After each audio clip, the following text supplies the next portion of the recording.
Bueno, entonces, después de tanto tiempo sin vernos y después de tratar de sincronizar, quiero explicarles un poquito lo que creo que Dios ha puesto en mi corazón por lo que he estado viviendo en estos tiempos y lo que me he estado confrontando, tanto en la vida física como en la vida espiritual.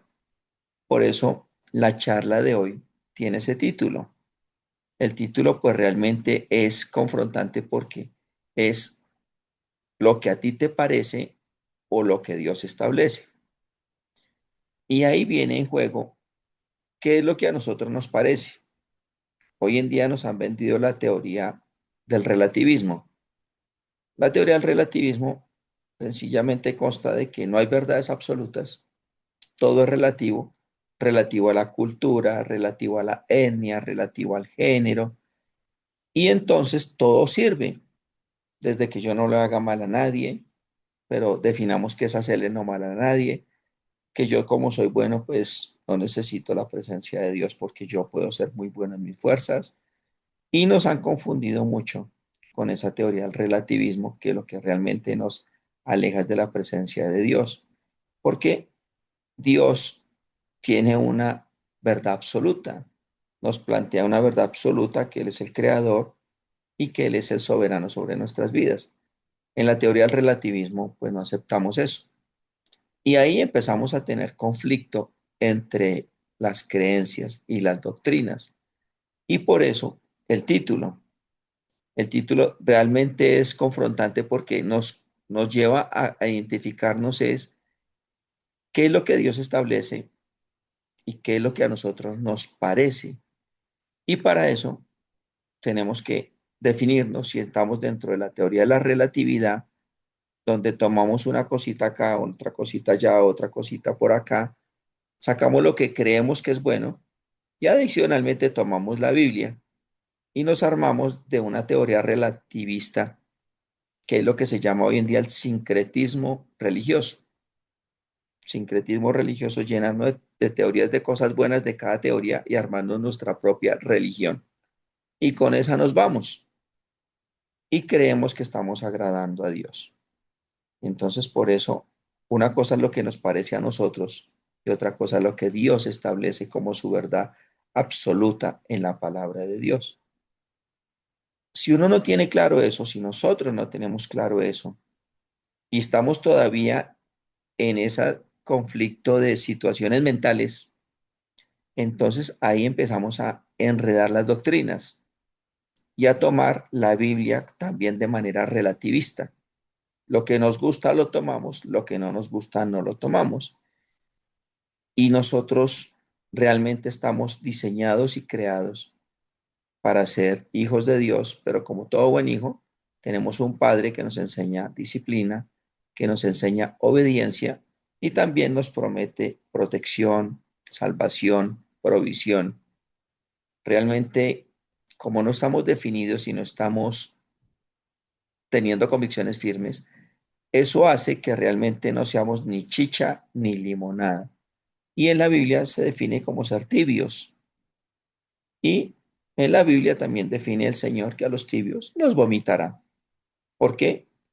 Porque no tienen convicciones firmes, porque nos acercamos en esa teoría del relativismo, nos acercamos muchas veces a leer la palabra de Dios para llenarnos de conocimiento, vuelve y juega la mente, conocimiento de Dios, que es muy diferente de conocer a Dios.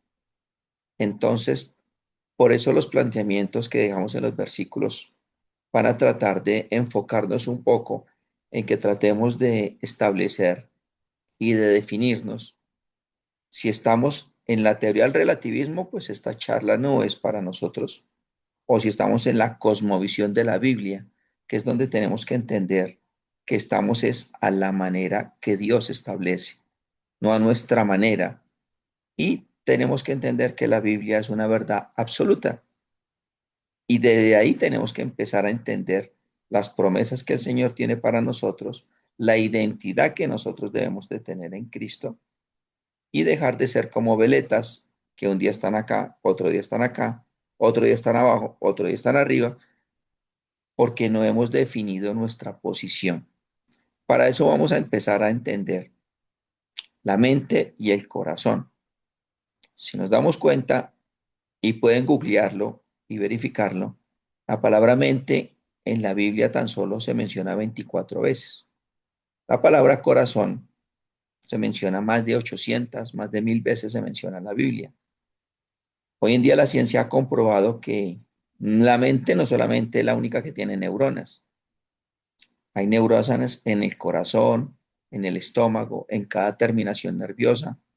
Y la ciencia define y cree tener la certeza de lo que dice, y cada día se sorprende uno un poco más al darse cuenta que Dios tan solo le ha permitido a los hombres envanecerse y jugar con la ciencia, pero ya todo estaba escrito en la palabra de Dios, que realmente, de hecho, ayer estaba leyendo que una mamá con muerte cerebral dio a luz a un bebé, o sea que su mente estaba muerta, pero ella pudo seguir gestando y procrear un bebé en su vientre, o sea que la mente no era importante. Lo que realmente importante era el corazón. Si uno define la palabra corazón, viene del griego cardi, y cardi traduce que es el órgano que da vida tanto física como espiritualmente. Entonces, a uno se le puede apagar cualquier órgano menos el corazón. Y por eso el Señor habla más de 1000 veces del corazón en la Biblia. Y ahí es cuando aquí entra el relativismo y aquí entra la palabra de Dios.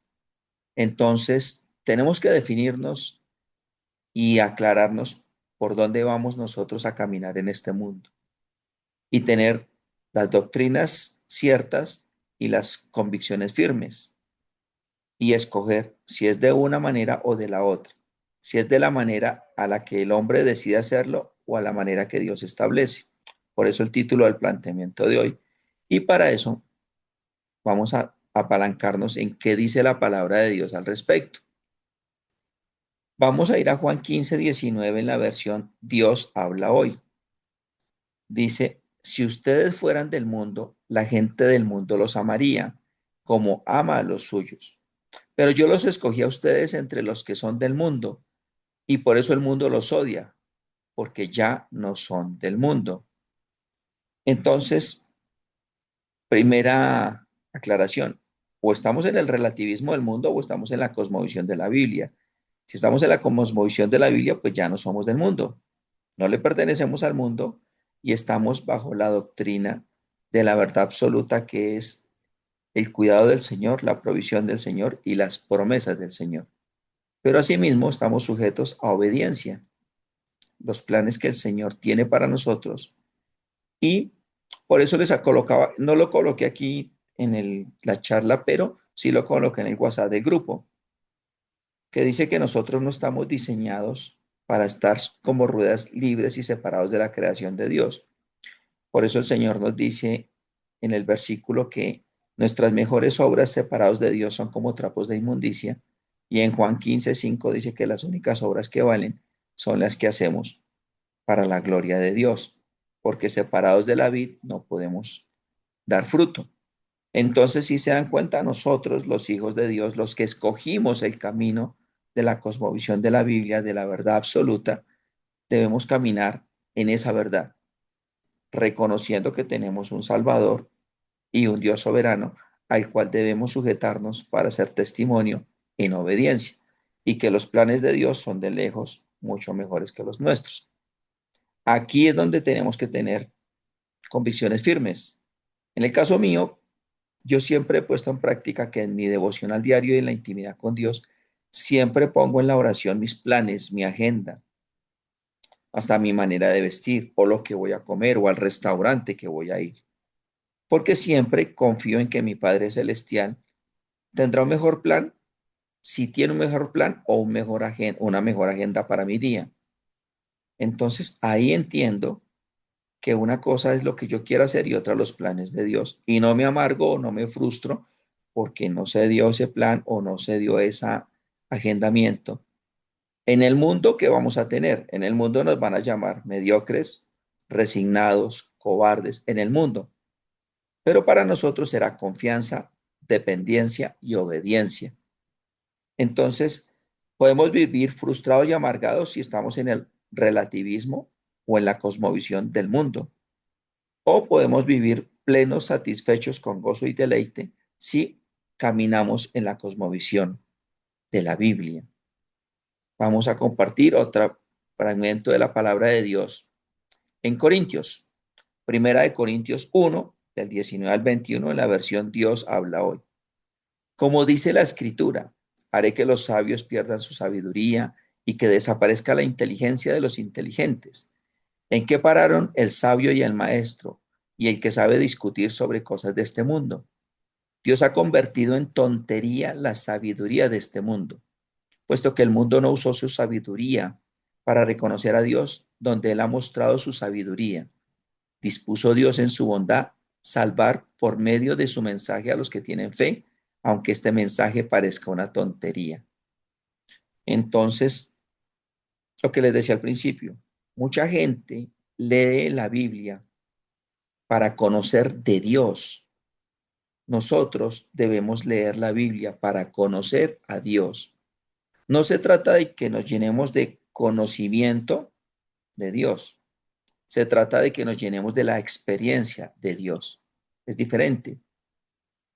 Mucha gente conoce la Biblia, pero no la pone en práctica. La idea es que nosotros la leamos para ponerla en práctica.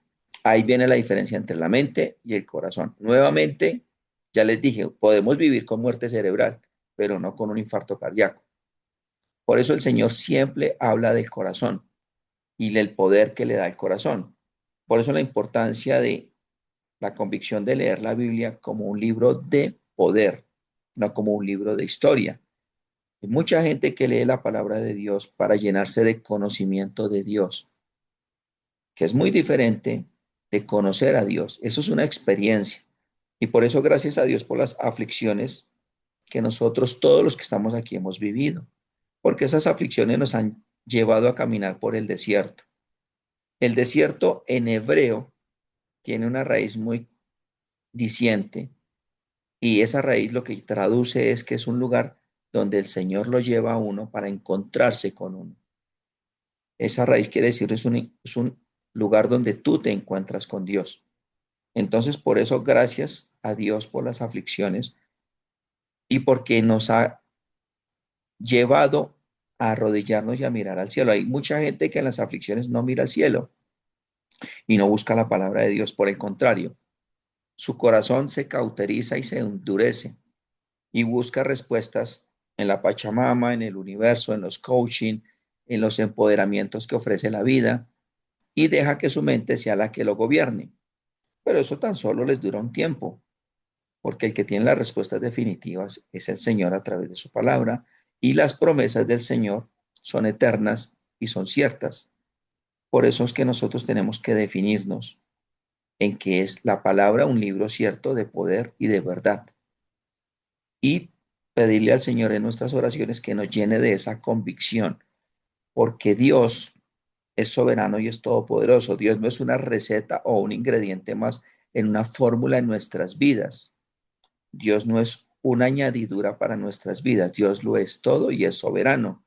Y nosotros tenemos que acercarnos a Dios en completa dependencia, en completa obediencia, en completa sumisión y quitarnos de la mente la teoría que nos dice que nosotros tenemos que hacer algo de nuestra parte, que nosotros tenemos que ayudar a Dios, porque si no lo conocemos, ¿cómo podemos depender del que no conocemos?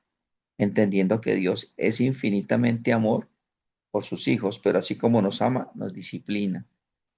Otro versículo que les quiero compartir, Mateo 15, del 19 al 21, en la Nueva Biblia de las Américas. Porque del corazón provienen malos pensamientos, homicidios, adulterios, fornicaciones, robos, falsos testimonios y calumnias. Estas cosas son las que contaminan al hombre, pero comer sin lavarse las manos no contamina al hombre. Aquí vuelve y sucede lo mismo. Nosotros tenemos que entender que no es la mente la que genera los pensamientos, es la actitud del corazón.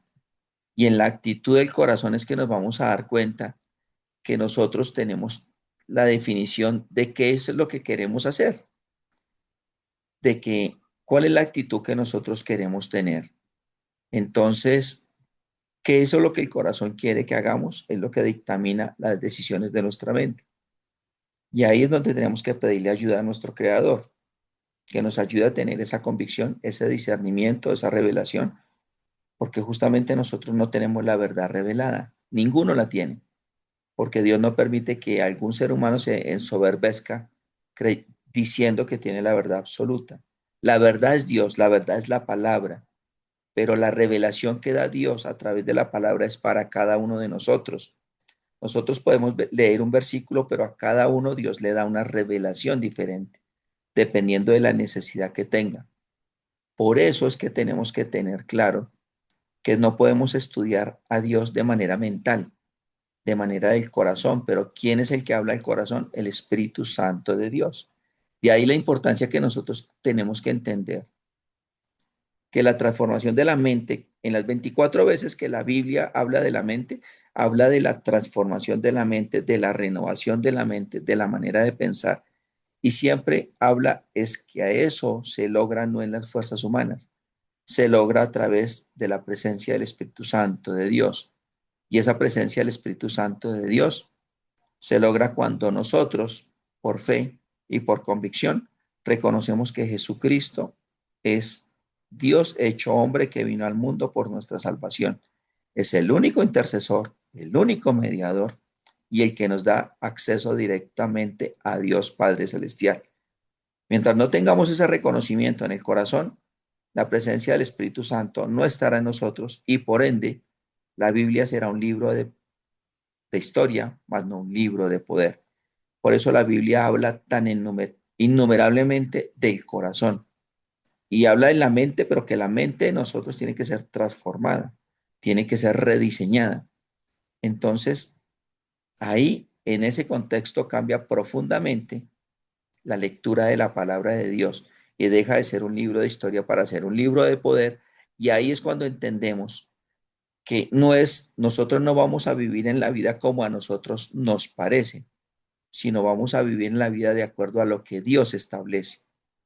Ahí vamos a dejar a un lado nuestros pensamientos humanos para entender que Dios tiene pensamientos celestiales y eternos para nosotros, los que nos van a dar paz, los que nos van a dar gozo, los que nos van a dar deleite en medio de las aflicciones, en medio de la tristeza, en medio del dolor, incluso en medio de la muerte.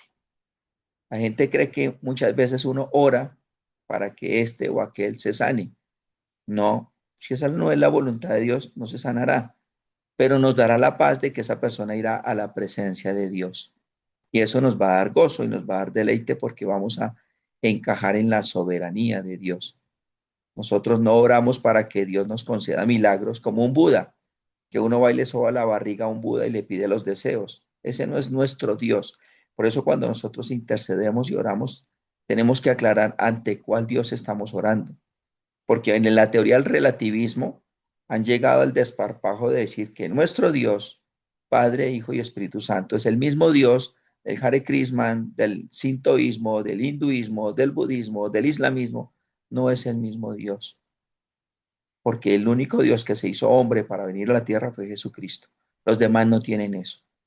Entonces no están orando al mismo Dios.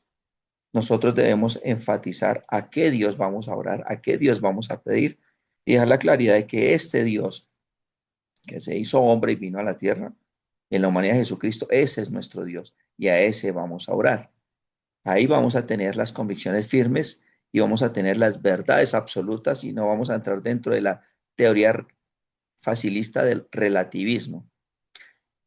Rápidamente les voy a compartir unos versículos de la Biblia para ahondar esto de la mente y del corazón. Proverbios 4:23. Sobre toda cosa guardada, guarda tu corazón porque del mana la vida. Vuelve y juega. El que gobierna es el corazón, no la mente, como nos ha dicho la ciencia. Mateo 22, capítulo 37. Jesús les dijo, amarás al Señor tu Dios con todo tu corazón y con toda tu alma y con toda tu mente. Aquí quiero recalcarles que es la primera vez que Jesús usa la palabra mente. Si se dan cuenta, no la nombró de primeras, la nombró de últimas. Dijo, amarás al Señor con toda tu corazón, con toda tu alma, o sea, con todas tus emociones. Y por último, nombra la mente. ¿Por qué nombra la mente? Porque aquí, al existir la palabra de Dios y al dejar la presencia de Jesucristo establecida, es para que tengamos el libre albedrío de creer o no creer en Jesucristo. Y nos da la sabiduría para buscar en la dirección de Dios a través de la palabra, para que no seamos como pequeñas marionetas en el reino celestial.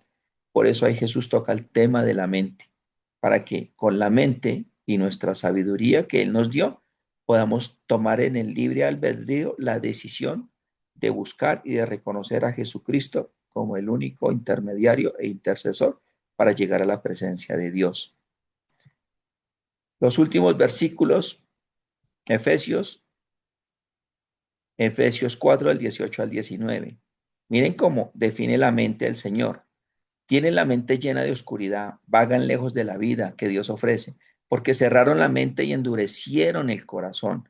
Han perdido la vergüenza, viven para los placeres sensuales y practican con gusto toda clase de impurezas. Mire lo que es la mente y cómo el Señor define la mente. Nuestra mente está lejos del corazón y lejos del plan de Dios. Es por eso que nosotros debemos disponer el corazón para buscar al Señor. Por último, Romanos 12:2. No os conforméis a este siglo, o sea, no veamos el mundo como el mundo quiere que lo veamos, sino transformaos por medio de la renovación de vuestro entendimiento, para que comprobéis cuál sea la buena voluntad de Dios, agradable y perfecta. Y con eso quiero terminar para que se den cuenta que Dios ahí nos ofrece una salida y nos dice, hagan las cosas como Dios establece, no como a ti te parece, no como a mí me parece, es como Dios la establece. Y Dios que establece a través de su palabra, que tengamos una relación íntima, profunda y sincera con el Señor, que le demos las primicias al Señor. ¿Cómo es posible que nos levantemos y trabajemos 8, 10, 12 horas laborales continuas y las migajas del tiempo de la oración y la intimidad con Dios, 5, 10, 15 minutos, si acaso, y mientras nos duchamos o en el carro o en el taxi, tengamos el tiempo de intimidad con Dios? Ese no es nuestro Dios, porque nuestro Dios no es un Dios de lisonjas ni un Dios por diosero. Hasta en eso tenemos que darle lo mejor a Dios, la primicia de nuestro tiempo, de nuestro espacio, y lograr entender sobrenaturalmente, porque por eso es un Dios de experiencias. Por eso yo siempre le digo, esto es un planteamiento. Yo no tengo la verdad revelada. La verdad es la palabra y la verdad es Jesucristo. Simplemente les doy el planteamiento de lo que hay en la verdad de la palabra de Dios. Pero vívanlo ustedes, vivan esa experiencia. Por eso les digo, no se trata de conocer de Dios, se trata de conocer a Dios a través de su palabra. Y la única manera de conocerlo es viviéndolo y experimentándolo, dedicándonos al principio 20 minutos, luego 40, luego una hora, y se van a dar cuenta que el día Dios lo apareja, lo agenda, lo multiplica y lo bendice, porque las primicias por ahora hablemos de solamente tiempo, para que no entremos en discusiones mayores, pero Él no es deudor de nadie. El Señor lo único que quiere es nuestro corazón. Ya sabemos lo que produce la mente y ya sabemos que el corazón gobierna la mente. No es como nos han hecho creer. Y por eso tenemos que decidirnos. O Dios lo es todo en nuestras vidas o Dios es un ingrediente. Si es un ingrediente más, estamos perdidos y vamos a recoger los frutos de andar así. O si Dios lo es todo y la cosmovisión de la Biblia gira en torno, nosotros asumimos la cosmovisión de la Biblia para que nuestra vida gire en torno de ser testigos, testimonios de nuestro Señor Jesucristo, todo va a cambiar. Y es hora ya de que empecemos a cuestionarnos cómo queremos caminar en esta vida, haciendo lo que nos parece o haciendo lo que Dios establece, y no a medias, sino siendo un poco o un tanto como el mundo ha querido bautizarnos para espantarnos, siendo fanáticos. Esa palabra me encanta porque cuando te dicen fanático es porque realmente por fin nos decidimos a caminar de la manera que Dios establece. Y después podemos recoger los frutos, porque en la palabra de Dios, de las tantas promesas que hay, la palabra dice que Dios no es deudor de nadie. Entonces Dios nos va a retribuir el, el corazón dispuesto a obedecerle y a servirle. Ese era el planteamiento que les quería dejar. Se fue un poco largo porque es profundo, pero les ruego que por favor lo mediten, lo experimenten, lo ensayen en el devocional, que hagan cada día de sus vidas y que lo pongan en práctica. No me crean a mí, créanle a la palabra de Dios, busquen la palabra de Dios para conocer a Dios y vivan la experiencia de lo que les propongo el día de hoy.